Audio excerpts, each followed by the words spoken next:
ఎవరి కుటుంబాలను దేవుడు లోకానికి వెలుగుగా చూపిస్తాడు, ఎవరి కుటుంబాలను దేవుడు నిత్యం ఆశీర్వదిస్తాడో మనం తెలుసుకుందాం.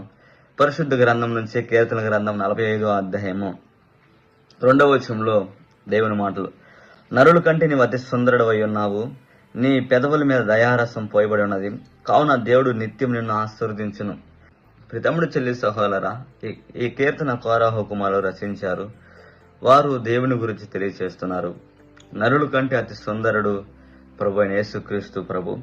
ఆయన పెదవుల మీద దయారసం పోయబడినది. కావున మనం దేవుణ్ణి పోలి నడుచుకున్నట్లయితే, దేవుని స్వరూపముని మనం ధరించుకున్నట్లయితే, దేవుని చొప్పున మనం మారినట్లయితే దేవుడు ఖచ్చితంగా ఆశీర్వదిస్తాడు, దీవిస్తాడని తెలియచేస్తున్నారు. 10,000 మందిలో అతి సుందరుడు ప్రభు అయిన యేసుక్రీస్తు ప్రభు.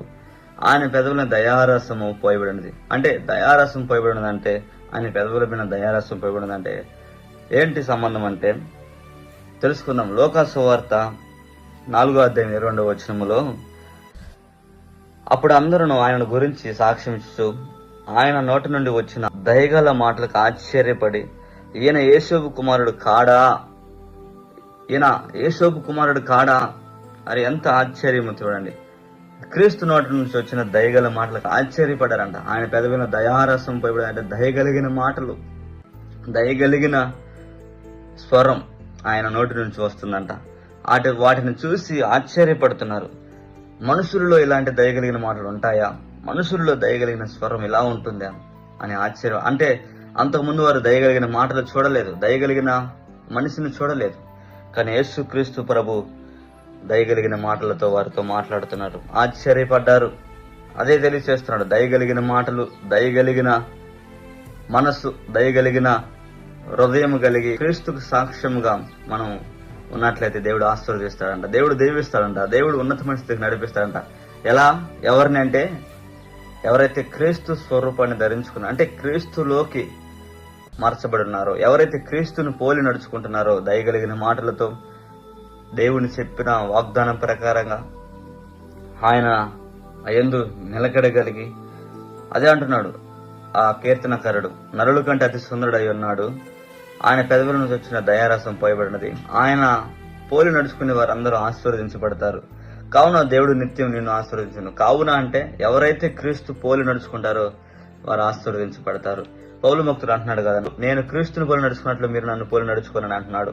అంటే మనం క్రీస్తుని పోలి నడుచుకున్నట్లయితే, మన సాక్ష్యం క్రీస్తులో ఉన్నట్లయితే మనం దీవించబడతాం. మన కుటుంబాలు, మన బ్రతుకులు, మన బిడ్డలు, మనకు కలిగిన అన్ని దీవించబడతాయి, ఆశీర్వదించబడతాయి, మేలుకరంగా ఉంటాయి. అయితే ఎలా అంటే, మనం క్రీస్తును పోలి మన సాక్ష్యం ఉన్నప్పుడు, అప్పుడు మన సాక్ష్యంలో క్రీస్తు ఉన్నప్పుడు ఖచ్చితంగా దీవించబడతాం, ఆశీర్వదించబడతామని దేవుడు ఈ సందర్భాన్ని మాట్లాడుతున్నాడు. కాబట్టి 10,000 అతి సుందరుడు, దయగలిగిన దేవుడు. కానీ నీకోసం నా కోసం తన సుందర దేహాన్ని సిలువకు అప్పగించుకున్నాడు. నీకోసం నా కోసం కొడుతున్నా, చంపుతున్నా, శిక్షిస్తున్నా, భయంకరమైన కొరడాలతో కొడుతున్నా, భయంకరమైన సిలువేసినప్పటికీ నీకోసం నా కోసం దయగలిగిన స్వరాన్ని సిలువుపై గాని వినిపించాడు. ఎంత గొప్ప దేవుడు అండి యేసుక్రీస్తు ప్రభు.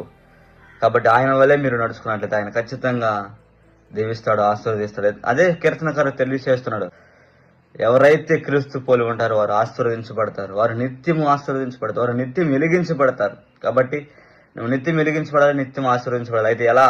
క్రీస్తు పోలి నువ్వు ఉన్నట్లయితే ఖచ్చితంగా ఆశీర్వదించబడతావు.